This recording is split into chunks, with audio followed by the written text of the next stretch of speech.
Welcome to The Optimized Geek, a podcast full of secret knowledge that will enable you to reboot your life. Ready to improve your health, wealth, partner intimacy, peer group, spirit, career, business, and more? Then buckle up.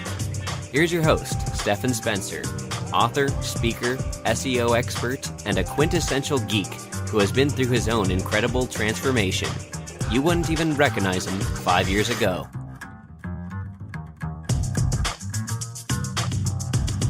It's been a while since we came out with an episode on style or fashion. In fact, it was episode 8, a long, long time ago. That was with Luke Storey, an amazing episode. If you haven't listened to it, you definitely should go back and have a listen. Now, I don't think of myself as having a lot of fashion sense, and I did not dress well back a decade ago. I didn't know any better. Now, I rely heavily on my wife, and also we rely on stylists for things like closet cleanses, outfit combinations, buying new items. Now, a lot of times we'll buy stuff on our own, but we also will do big buys with our stylist. So this topic may seem superficial to some of you, but it really does feel good to look stylish and to feel like you have some competence in this area. And it helps in business, it helps in if you're dating, of course, and that sort of stuff. So it's definitely something I think worth listening to. This is episode number 162. Our guest today is Lauren Friedman. Lauren is an artist, stylist, and the author and illustrator of 3 books published by Chronicle Books, including her brand new book, 50 Ways to Wear Accessories. Her first book, 50 Ways to Wear a Scarf, has sold over 200,000 copies and been translated into multiple languages. She's the creator of the My Closet in Sketches project, an illustrated style blog launched in 2010. Lauren's work as a professional illustrator has appeared in numerous publications, including Lucky Magazine, Travel and Leisure Magazine, and The Washington Post. Her books have been sold at MoMA, the National Gallery of Art, the Paper Source, Target, and retailers across the world. In addition, Lauren acts as an image consultant and personal wardrobe stylist for clients in Washington, D.C. and Ann Arbor, Michigan. Lauren, it's great to have you on the show. Thank you so much for having me. So let's talk about style and fashion, and why should people even care about style if they just want to be a better person or like take their life to the next level? Where does fashion and style kind of fit in? Is it kind of superficial, or is there something more powerful about it that we should know about? Well, this is one of my favorite topics to talk about, so I'm thrilled to answer that question because I think that style and fashion maybe get a bad rap for being something that's superficial because it's just something that you put on your body. It's not a deep thing, but I actually completely disagree with that. I think that the choice that we make every day in what we put on our bodies is quite profound. And anyone will tell you that how they feel wearing a nice pair of slacks versus sweatpants has a big impact on your mood. And I'm really interested not so much in buying new things or following trends as they go through the seasons, but really sort of taking a deep dive into what that inner voice really wants to wear and honoring that in order to present the most authentic version of yourself to the outside world. So I think style and fashion are way beyond just clothes. I think they are a really tangible way for us to communicate something with the world and in a really powerful way. Whether or not you're interested in style or fashion, I don't think that really matters. What matters is that you sort of have to acknowledge the point that people are going to judge you no matter what you're wearing. We all, as humans, that is our methodology of moving through the world, is making snap judgments about people. So whether or not you want to play into that game is fine, but I think by sort of defining yourself from the inside out can have a really powerful impact on how you see yourself and how the rest of the world sees you. Yeah, that's great. So it's basically putting yourself back in the driver's seat because you do acknowledge that people are going to judge regardless.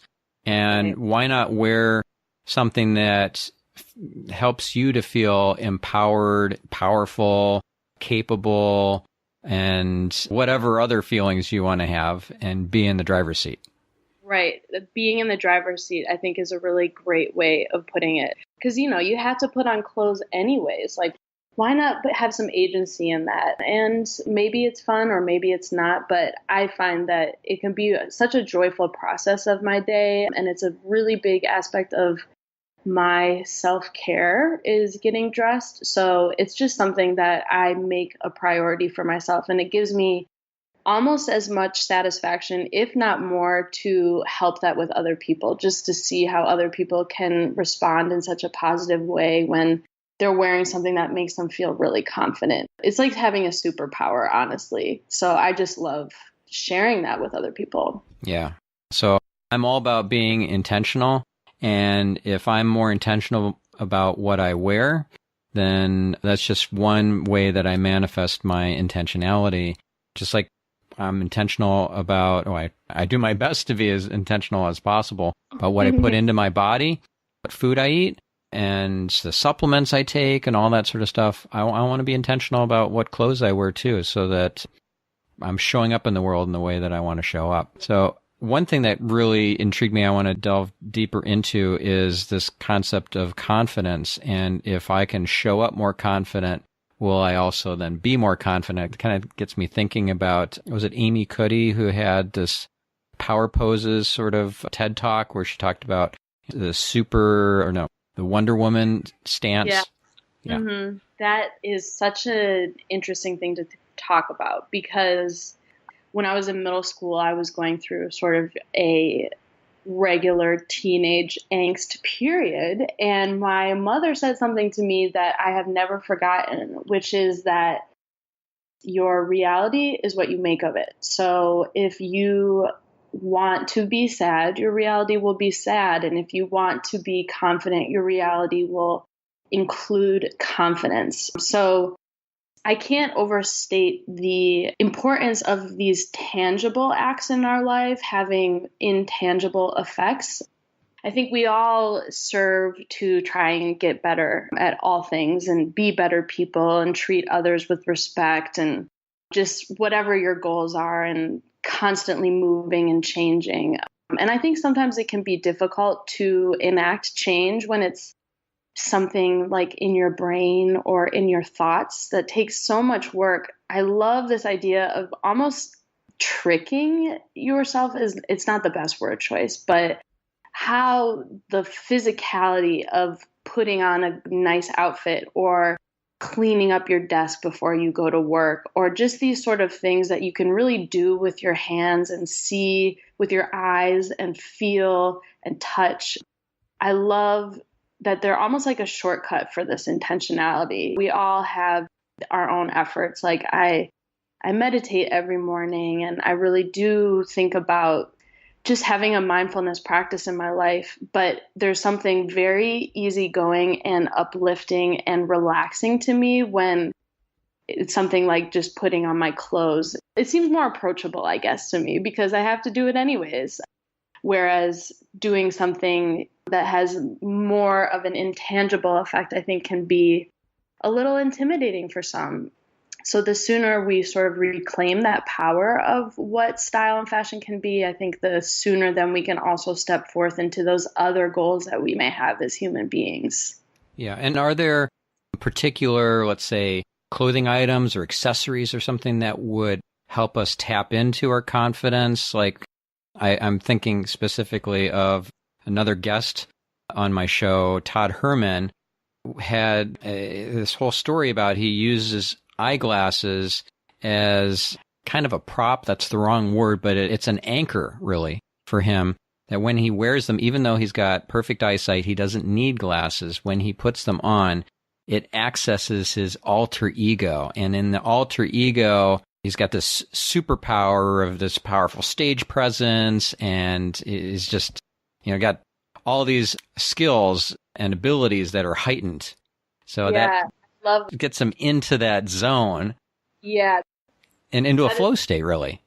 Yeah. I mean, that's the perfect example of what I'm talking about here. And actually, it's been a really interesting process. While I was researching my third book, 50 Ways to Wear Accessories, I found that accessories are kind of the most profound things we humans wear. We've been wearing accessories as long as we have been humans, and they have found jewelry and like all different types of articles of adornment from really, really early discoveries of human remains. And they are this universal thread, I would say, that connects us to our past and our present and our future. And I just found that they have almost this like a talismanic, amuletic, just very special, profound purpose that I find differs a little bit from clothes. And that eyeglass example is just such a perfect example. And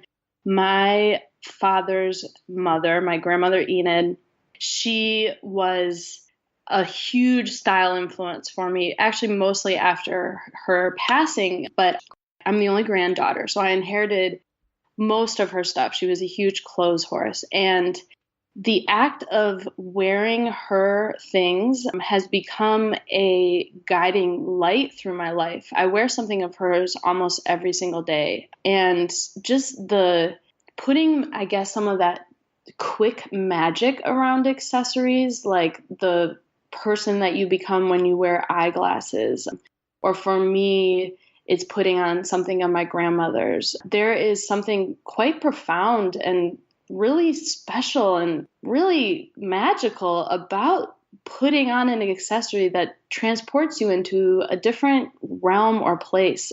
So stuff from my grandmother is a big one. And I'm never without my Timex watch. It's a men's watch and it's waterproof.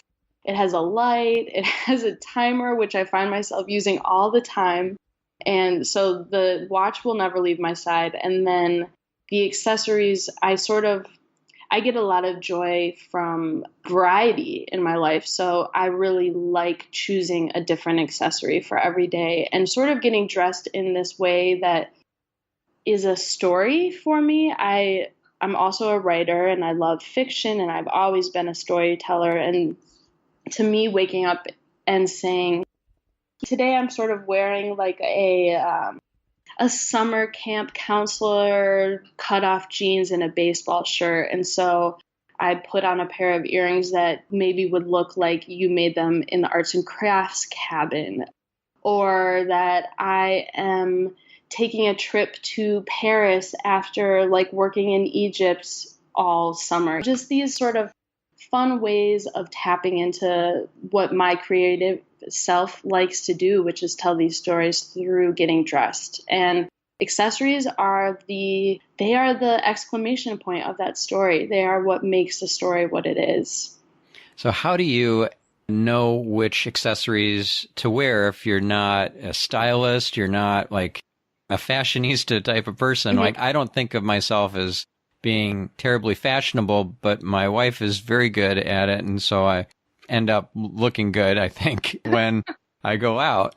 But if I didn't have her around, let's say I was on a trip somewhere and it was just me on a business trip, I would want her to help me pick out my clothes and the accessories and everything when I was packing to leave, so that I made sure I knew what to wear, especially if I'm going to be on stage speaking. I don't normally wear suits anymore, but I used to. I'm thinking of one particular accessory that I never figured out, and that was a pocket square. I've never used it. I don't know why people use it or when or what the rules are around it. I just put that in the too hard basket. And my wife doesn't have experience with pocket squares, so just never, like, it's in the too hard basket, like I said. So can you demystify this for me and for our listeners? Well, first of all, here's my shameless plug for 50 Ways to Wear Accessories, because my hope is that by picking it up, there will be sort of an expert who lives in your closet now. But actually, Stephan, I'm looking at your homepage right now, and the photo that you have of yourself for the Optimized Geek, you're wearing a suit jacket and a white collared shirt, which is open. And I love a pocket square, actually specifically in this outfit. When you don't have a tie on, a pocket square, like any other accessory, adds what I like to call the dig. And the dig is a term that a friend and I described as that one element that sort of takes your outfit to the next level, takes it to the top notch. So like I have like a really crazy pair of shoes and I'm wearing it with a black dress. That's the dig. Or I have a fabulous purse with a scarf tied on it, and that sort of is the dig of the outfit. And so for pocket square specifically, sometimes it's mathematics really. You have like two extreme positives here with like a suit and a white button-up shirt, which are sort of like very reserved, very professional, very sort of button up, so to speak. And by adding in a pocket square, which I would say is the dig in this outfit, it's kind of like the negative to those positives. So it adds something that says, I'm here, I thought about my outfit, I am approachable because I'm adding a little bit of zhuzh, just a little bit of something to set me apart without being overpowering. I don't think that it sounds like since a pocket square is already in the difficult category for you, it might feel like too much if you had a tie-on with a pocket square. But if you're doing this open collared shirt with a blazer, I think a pocket square is just a really nice way of introducing just another layer of texture and color. And it's really not difficult to use them. You can just sort of gently fold it and place it in there, and just so a little bit peeks out. And I think it just adds a really nice element that says, I put a little bit of thought into this, which shows, I think, a level of respect to the people that you're working with, that you honor and value their presence by putting in those thoughtful touches. Yeah, and it shows attention to detail. I'm like, wow, if he's that attentive to detail with his outfit, maybe he'll be that attentive working with me when he's coaching me or when he's consulting, doing my internet marketing, my SEO or whatever. So, yeah, it's great. Yeah, I think it's just a nice way. It's, of course, the first step is showing respect for yourself, but I think it also shows respect to other people, especially in a professional context. You don't want to let your style overwhelm your message or your brand or your vision. But those small touches, like you said, can really show that attention to detail, which can be really appealing for someone if you're in a position of looking for consulting work or being hired.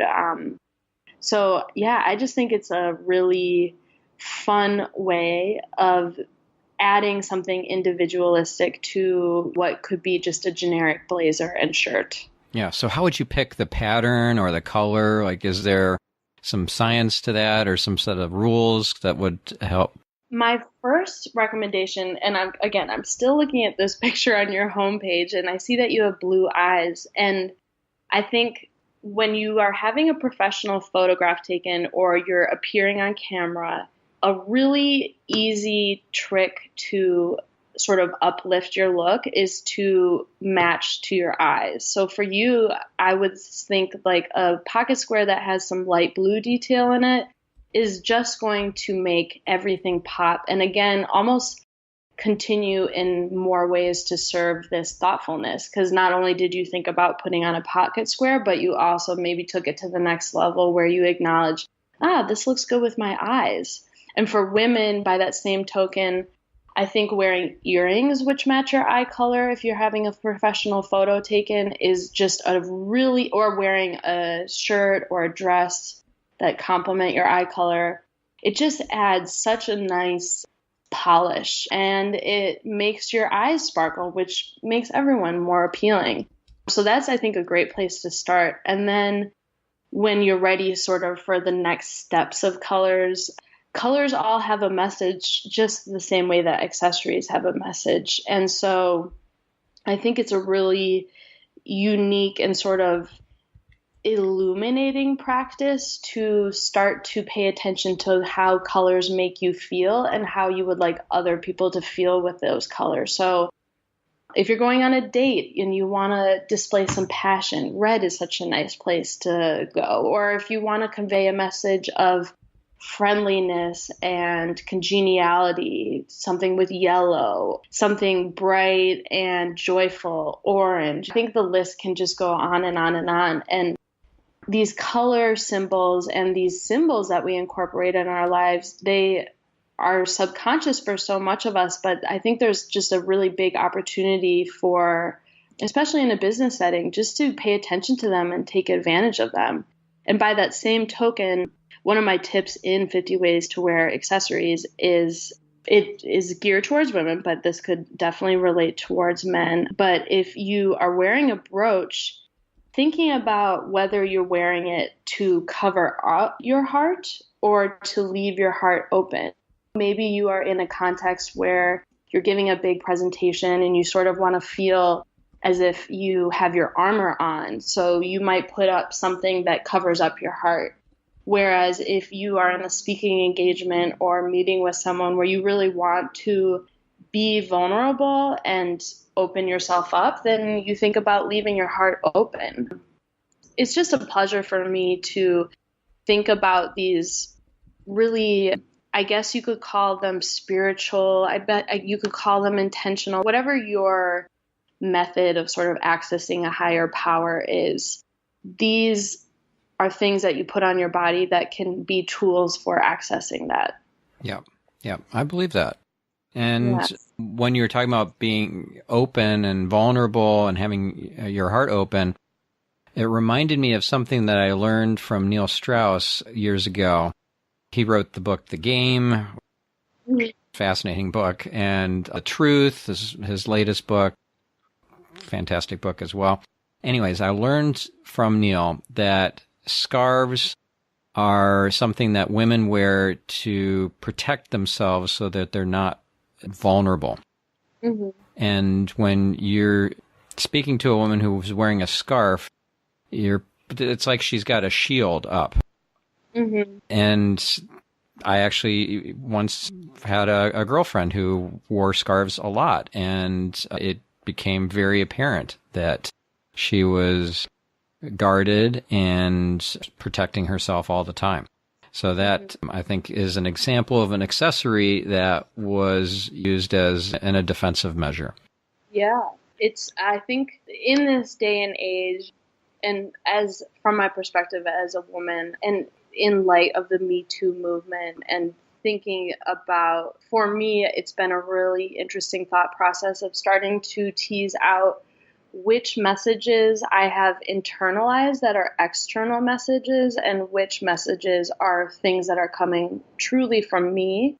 And when I was living in DC, I lived on a really busy street, and without even thinking about it, I would get dressed based on how much attention I would get walking down that street. And it would be so often a defensive thing, like that I needed to make sure to have a jacket on or a scarf or a bag that covered up my body. And just these tools, in the same, it's sort of like the same, a different side of the same coin that I'm talking about, of the intentionality and the access to a higher power that you can use through accessories.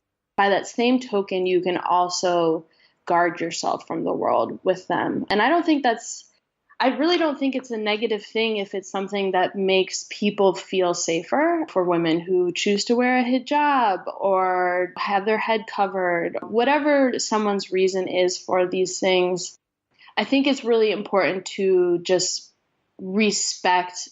As I went on this journey of diving into accessories and doing research about them on every facet, it gave me a more deep commitment to my accessories and also a greater respect for why other people chose theirs. So my hope too is that through this work that I'm doing with styling and writing and illustrating, that people not only will have a greater respect and commitment to their own accessories, but they'll also respect that there are differences amongst all of us, but that ultimately we're all the same inside. That we all may have different reasons for reaching for different things, but ultimately inside we are all just human beings.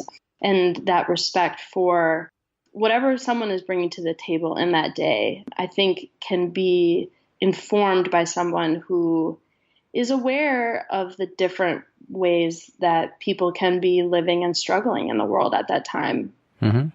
Yeah, sure. Makes sense. Makes sense. And another way that people sometimes will wear accessories or just certain items of clothing is to peacock. And that's another term and idea that I learned from Neil Strauss, which is a way to stand out and get noticed and allow people of the opposite sex or the whatever you're trying to attract to notice you and have something to comment about if they decide to come up and chat with you. So that might be a furry hat or some sort of a feather in your cap or something like, wow, that's interesting, well, whatever. And then they would talk about it. Yeah, it's funny actually. The New York Times, I think it's in their Thursday style section, they have been putting up an old article from the past and sort of reviewing it and talking about how things have changed. And one of the more recent ones was this 2004 article about male pickup artists, and I believe it's called The Game. And one of the suggestions was that, and the man featured in this article was wearing this big furry hat, as you said. And it was like a way of, apparently it was effective in 2004, but to wear something that sort of just catches someone's eye to attract attention. It's definitely a method that can work for a lot of people. But it's funny because I was single for a very long time and spent lots of time dating and lots of time meeting new people, which was a really important thing for me to, I think, learn a lot about myself. And I found that as that process went on, I began to dress less and less peacocky, so to speak. I found that I really wanted almost a uniform in those situations so that it was like a controlled measure. The date was going to be different, but I could be the same. I knew what I could control. And that actually meant for me wearing mostly black and white, sort of choosing the same dress or the same shirt, and making that conscious choice in order to determine whether my date at that time was interested in me as a human being or interested in my sort of superficial characteristics.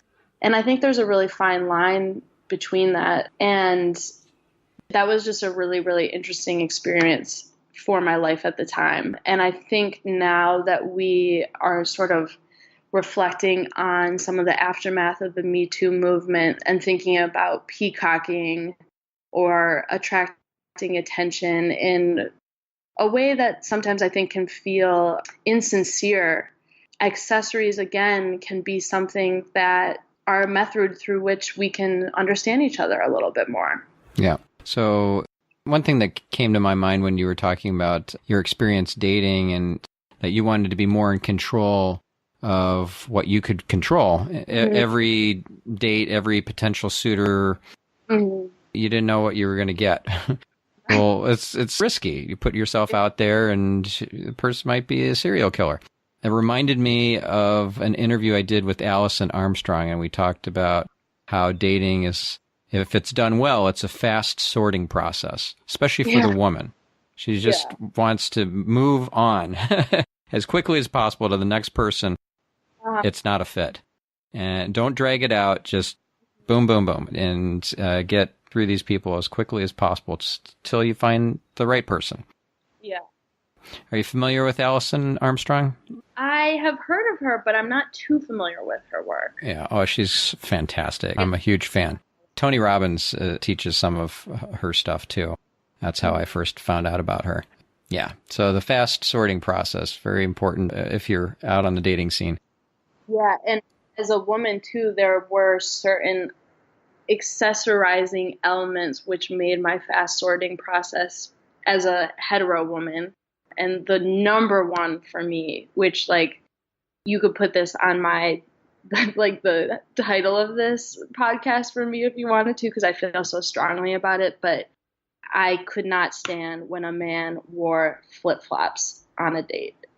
I'm not really one to follow too many rules or say a sweeping thing that no one should do, but it was an immediate turnoff for me. And I know it is an immediate turnoff for most women that I know. So whether or not you heard it here first, men, please do not wear flip-flops. I don't think I ever had, so I'm glad for that.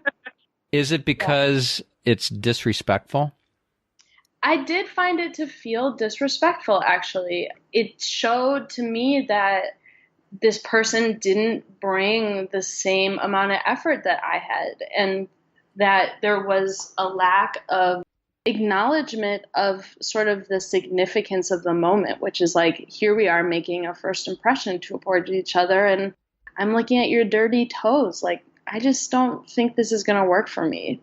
So, yeah, I do think that there was a method of disrespect and also just like a sense about, it gave me an impression of that person that I guess it made me think maybe their life isn't together in other ways just because they were wearing flip-flops. And whether or not that is fair to assume about someone when it comes to dating, I think you can make your own assumptions based on whatever you feel. So that was how I interpreted those flip-flops.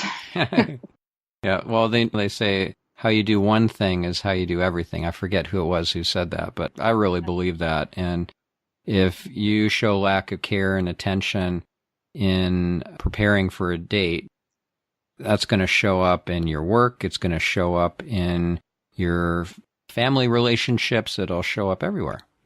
Yeah, I absolutely agree. And by that same token, I think taking that time in the morning to put care into your outfit is something that is a trickle-down effect for the rest of my day. And so it goes both ways with that. Absolutely. Yeah. So this I found very curious, and I would love to hear your take on it. Recently, I read that Mark Zuckerberg has a whole wardrobe of just the same T-shirt and the same pants, and he wears the same exact outfit every single day. That is just bizarre to me. I mean, I can understand he doesn't want to waste his precious, cognitive resources on figuring out what outfit to wear or whatever. And decision fatigue is a real thing. And every decision you make, you have less resource left to make further decisions. So don't waste any of your precious finite resource for the day on decisions that don't really matter. And for me, I guess for him, it's what he wears doesn't matter to him. But I would love to hear your take on this. Yeah, I definitely have an opinion about that. I have traveled quite a bit, and I now know for myself for a fact that I could not be that person, because when I wear the same thing every day, by the end of even a week or 2 weeks, I don't ever want to look at what I'm looking at ever again. But I do think that there is a way to incorporate a certain element of this in a very powerful way, which is not necessarily that you have a uniform, like you're not wearing the same shirt every day, but I definitely, and I know this is something that a lot of people do, I definitely have a formula. And so even though I might switch things up in that formula, my formula is pretty unchanging, and it usually is straight leg jean and a oversized button-down shirt or a t-shirt with a high-waisted skirt.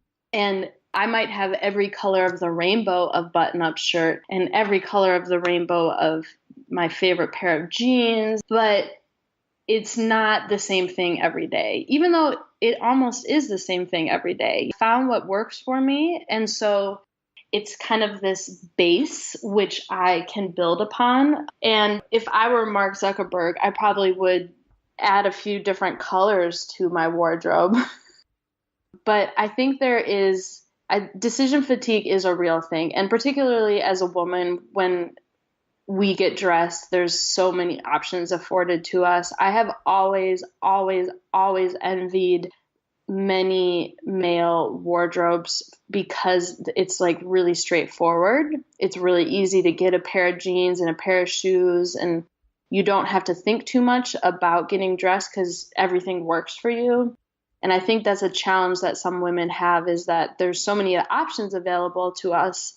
It's hard to weed through what really matters to us. So I think the first step towards eliminating decision fatigue in your wardrobe is to, whether it's to do it yourself or to enlist a trusted friend or to hire a stylist. Styling is something that I do as well, of the many hats that I wear. And to find someone who can help you identify what makes you feel powerful, comfortable, and like you're not tugging at your clothes all the time. And then once you know that, it becomes easier to shop because you know that you're going to keep your eye out for every A-line skirt, or that you love crew neck shirts.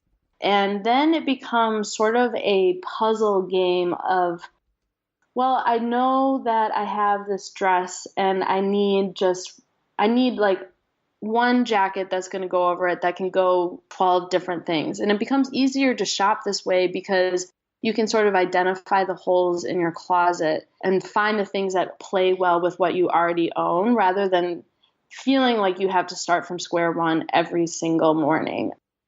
So while Mark Zuckerberg's example is super extreme, I do think that there's something to learn there, which is that finding what makes you feel confident, that's intangible. That can't ever be overstated, that importance. And by having a closet that you can look at and see everything really easily, that's such a big thing as well. Getting matching hangers, organizing things by type and then color. It takes some time and effort to do that, but you'll never have to do it again, because once you see everything that's there, it becomes such a joy to get dressed in the morning. And it becomes, you sort of have this new ownership over your closet and what you wear because you know where everything is. So that is something I would recommend to every single listener, is that really making a point to have your closet be sort of as tight and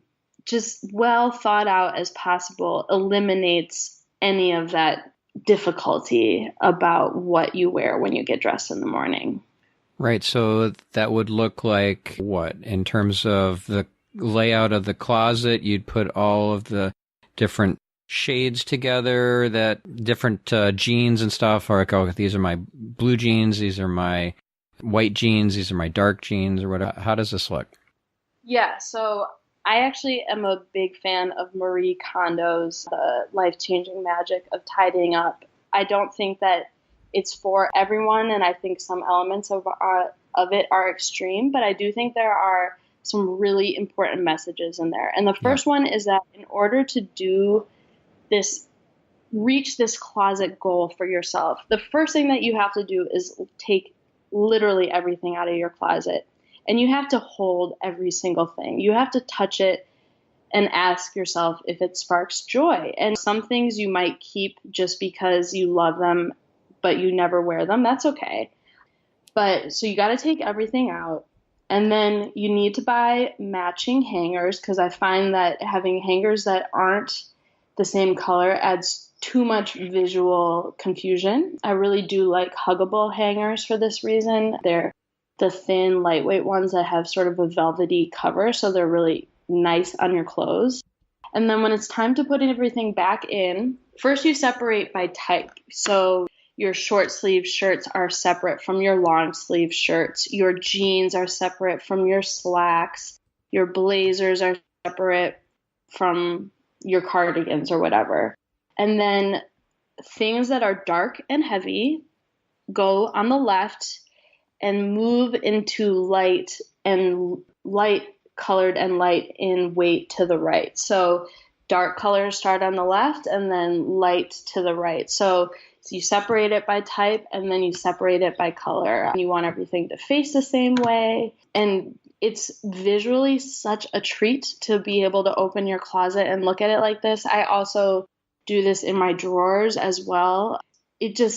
And particularly too, while I was writing 50 Ways to Wear Accessories, I used all of my own clothes and accessories in that book. And so every single day I would illustrate in the morning, and then in the afternoon, I would make the biggest mess, just trying on clothes, putting on outfits, taking pictures of myself, trying on more things, taking more pictures. And then every night I had to clean up this mess so that I could do it again the next day.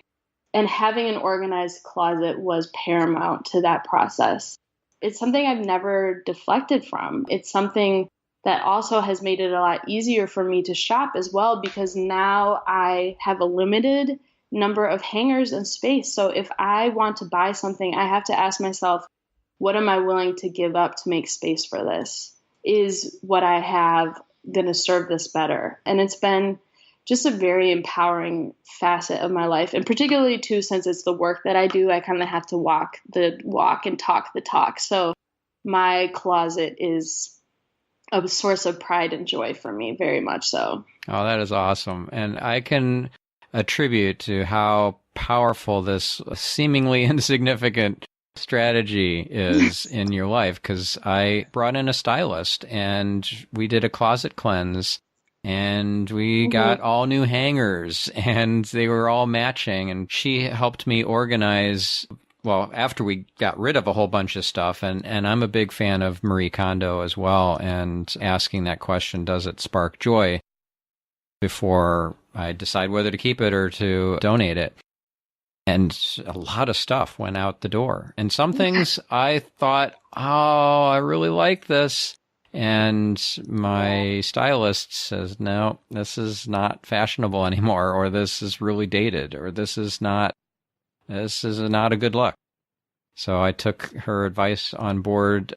Once in a while, I would override her, but for the most part, I trusted her judgment. And what we ended up with was a closet that did inspire joy and pride in me as well. So I'm not as good at figuring out how the different shades go and stuff. Like if it's a light gray versus a dark gray, I'm pretty good at being able to figure out where that goes in the closet. But she had set it up when we worked together. It's pretty cool. I appreciate you saying that you brought in a professional, because I do think it's so intimidating to do yourself. And honestly, it's work that I do, and I wish that I could clone myself to do it for myself sometimes. Like, it's so much easier to have someone sort of come in with foreign, fresh eyes and see the bigger picture when you yourself are sort of stuck in the middle of it. And one thing that Marie Kondo does say is that there will be a few things you regret getting rid of. And there are definitely a few things which I feel like I paid my sacrifice to the god of cleaning up in order to have a good closet. Like, I really wish I hadn't gotten rid of it, but ultimately I'd rather have gotten rid of that than have the great closet that I do now.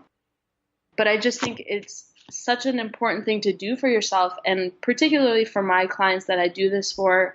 I think part of the most joyful aspect for them as well is that they don't have to buy something new. They're shopping in their closet, and they're putting in this investment and this commitment to stuff that they already own, which I just think is such a beautiful thing. So many of the clothes and accessories that I use in my books and on my blog, my Closet and Sketches, were things that were passed down to me from my mom or my grandmother or from clients.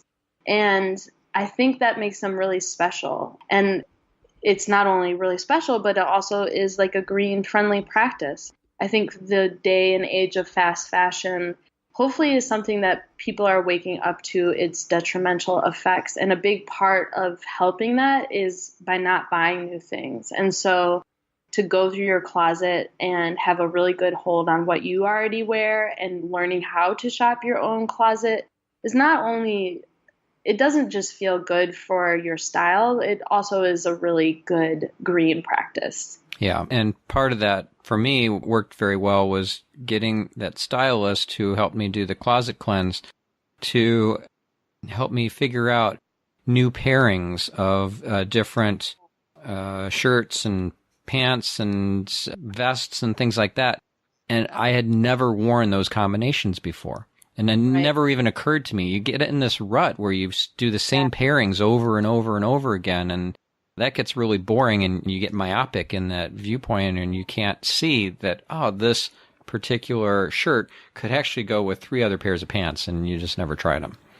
Right, right. And there's something, and hopefully you were able to save those ideas. That's one thing that my clients always really like to have is all those outfit ideas that I created, whether they have them in a folder on their phone or they print them out and putting in a binder, having them sort of ready to go to so that you can refer to them is like a nice, quick, easy fix. But my favorite sort of surprise side effect of writing this 50 Ways to Wear series has been seeing how people interpret my words and my illustrations into their own life. Like once I finish a book, it almost isn't mine anymore. It just goes out into the world and it's like takes on its own life. And it is such a joy for me to see how people take those ideas and make them into something unique for themselves. So that is very much a goal of mine through this creation process, is that you'll read it and think, oh my gosh, I never thought I have something that looks like that. And I never thought about pairing them together. And the fact that everything is illustrated by me, I think is also very approachable. I think sometimes it's hard to imagine yourself when you're looking at a picture of someone else. But if it's an illustration and there's no face attached to it, it's a drawing, I think it's much easier to kind of go into that place and picture yourself in that spot. So I'm just really, really, really, really excited for this book to come out and just begin to see how it is adopted into people's lives. Yeah, that's awesome. And when is it coming out again?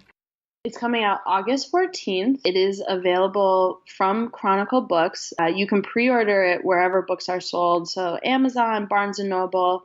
I think it's always great to buy from your local bookstore. So, and it does really, really well just as a gift. My first book in particular, 50 Ways to Wear a Scarf, I have been known and have heard of people giving it as a gift and wrapping the book with a scarf. So this accessories book, I can see just being a nice way to sort of tack on a little something extra if you're buying some accessories. So if you do choose to pre-order it from your local bookstore, I'm sure that they would love to have a couple of extra copies on hand as well for more sales. So, well, actually, by the time this episode comes out, the book will be out. So, okay. Yeah. So you can go right now when you're listening to this episode to your local bookstore or to Amazon.com and buy it and get it straight away. Surreal for me to even hear because it's been such a long process to write this book. I can't believe that it actually is coming out soon. So that will be, I'm looking into the future with just shock and awe. Yeah. Having a book come out is like birthing a baby. It's pretty exciting. Oh, yeah. Yeah. Yeah. And that's not what that I hear. really know what it's like to birth a baby. I understand it's pretty painful, but It's the gestation process for this one was quite a bit longer than 9 months, but I have actually myself do not have children, but I've definitely made that analogy before. Keep something very close and private, and it's just you and the book or the baby together, and then all of a sudden it comes out and everyone gets to see it and enjoy it and coo at how cute it is. So how did you end up deciding to do illustrations? Because that significantly added work. That added a significant amount of work to creation of this book. Yeah. Well, I will start by saying that everyone who knew me as a little kid is not surprised by what I'm doing now. Not only was I always changing my outfit 3 times a day, but I was always drawing. My mom is an architect, and so she taught me how to do perspective when I was a little kid, and I was always taking art classes. In 2010, I had graduated the year before, and I had a normal 9-to-5 job, and then another normal 9-to-5 job. And I just was kind of tired of coming home from work and looking at another screen after staring at a screen all day. I had majored in political science in college, and I played field hockey. So I didn't go on an artistic path. And I found that I was really missing that creative aspect. And this was also around the time that I was starting to inherit some of my grandmother Enid's clothes. So when I came home from work, I would make up a kind of crazy outfit and give it a name and a story, and then I'd illustrate it. And it became this blog called My Closet in Sketches. In 2010, I started it. And putting something out there on the internet like that really quickly afforded me really incredible opportunities. So I was illustrating for the now defunct Lucky magazine every month, and I had no idea what I was doing. It was very much a fake it until you make it situation. And when I kind of had the opportunity to become a full-time illustrator, a friend of mine encouraged me to write down my 1 year and my 5 year and my 10-year goals. And under my 1 year goal, I wrote that I wanted to publish a book with Chronicle Books. I had always loved their offerings, and I knew that they'd been publishing people who were on the internet. So I wrote down this wish, this goal, and about a year and a half later, it was Hurricane Sandy was happening on the East Coast, and I was tucked in with a blanket at a friend's apartment watching nature documentaries, and I got an email from an editor at Chronicle Books who had seen a post I had done on my Closet in Sketches, my website. And it was a post about how to wear a scarf. And it was drawings and writing. And she asked me to write and illustrate 50 ways to wear a scarf. It was completely shocking to me. I couldn't even believe that this thing I had written down was showing up in my email a year and a half later, like very, very much an example of being careful what you wish for.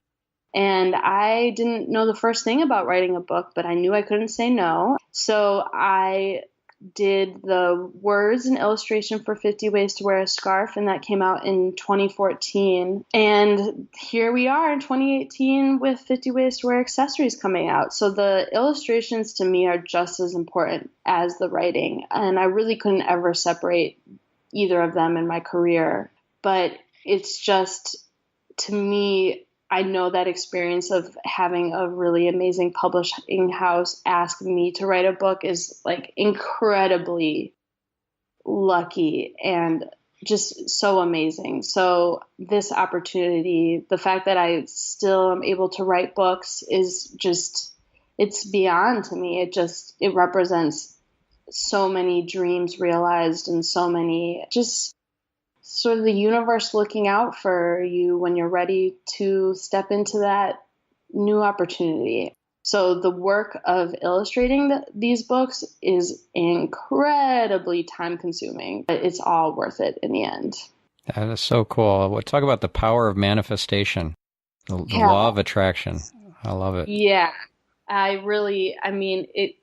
whenever I am doubting, I think I have a little bit of an imposter syndrome since I am a self-taught illustrator. I keep sort of waiting for someone to say, like, you're a fraud, you don't know what you're doing. But whenever I have those moments of doubt, all I have to do is remember that this opportunity was given to me by a greater source, and it just immediately puts things in relief and puts things in perspective about what this opportunity means to me. So it's really, really special to me. And it's really important for me to also have people hear that story, because success looks like such a specific thing from the outside, but everyone thinks they're a fraud sometimes. And everyone has that first goal, that first step that has to start somewhere. And the more people I think that can hear that story and understand just the importance of just following your creative path and listening to what you really want to do inside is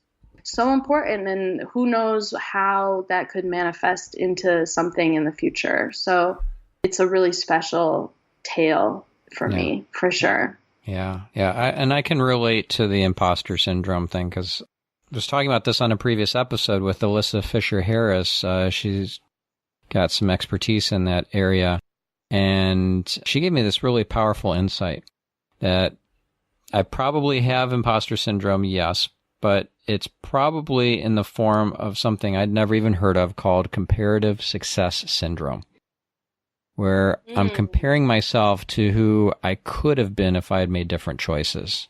Yeah. I didn't follow my passion, or I didn't make the right call earlier in life, and I could have done something completely different or whatever. And I'm just a shell of what I could have been because of that.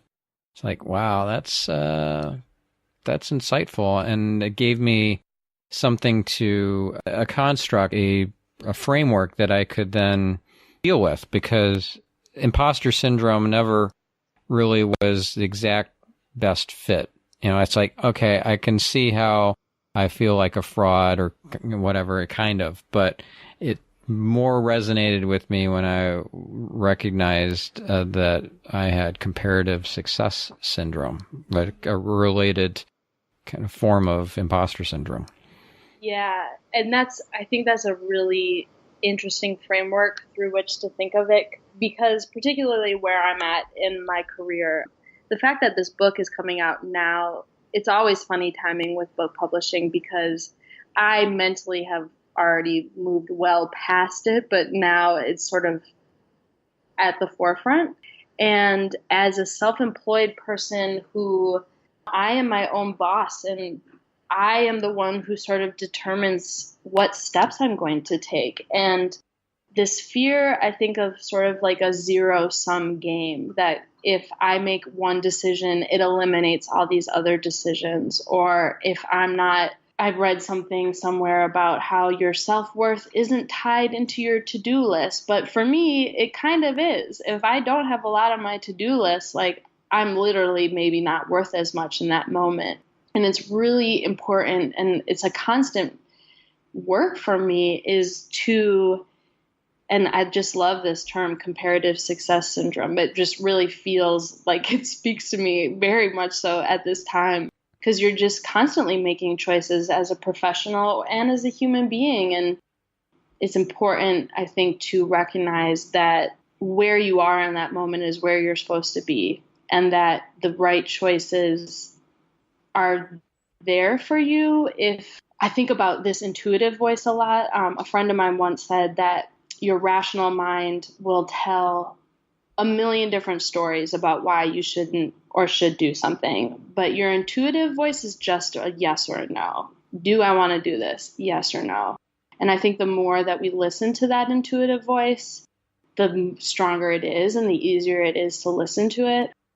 And so as it relates to my professional career, and actually like coming full circle as it relates to getting dressed, I think we all know very clearly what we feel comfortable with, what we want to wear every day, what we want to be doing every day. And that intuitive voice says it quite clearly. It's just a matter of listening to it.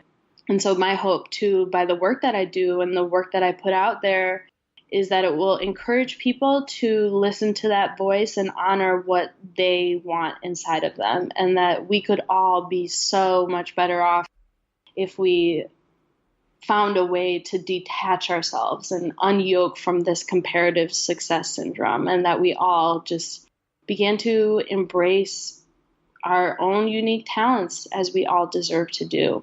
Mm-hmm. Well said. Well said. All right. So if somebody wanted to work with you on like a consulting, coaching basis, do you offer anything like that? I want to make sure that we can send you great clients if that's something that you're looking for. Yeah. So you can find me at laurenfriedman.com. That's LAUREN, F as in Frank, RIEDMAN.com. And I am available for hire for illustration commissions, styling advice, and I am working myself on doing some bigger sort of coaching and teaching that will be available online. So stay tuned for that as well. Awesome. All right. Well, thank you, Lauren. And thank you, listeners, for taking this little different episode and really taking it to heart, because fashion is not necessarily superficial. It can be, but it can also be a way of reflecting your inner self to the outer world. And so go to optimizedgeek.com for the show notes and the transcript Also a checklist of actions that you can take from this episode, all at OptimizeGeek.com. Thank you for listening, and we'll catch you on the next episode of The Optimized Geek. This is your host, Stephan Spencer, signing off. Thanks for listening to The Optimized Geek. Your host has been Stephan Spencer, whose own transformation is chronicled in the upcoming book of the same title. Stephan is a 3-time author, professional speaker, and leading expert on SEO and online marketing. Remember, true happiness comes as a result not of outside circumstances, but of your own actions and attitudes. Life happens for us, not to us. Subscribe for groundbreaking insights, inspiration, strategies, technologies, and distinctions that will facilitate your own personal transformation. Simply visit www.optimizedgeek.com and please review us on iTunes. Until next time.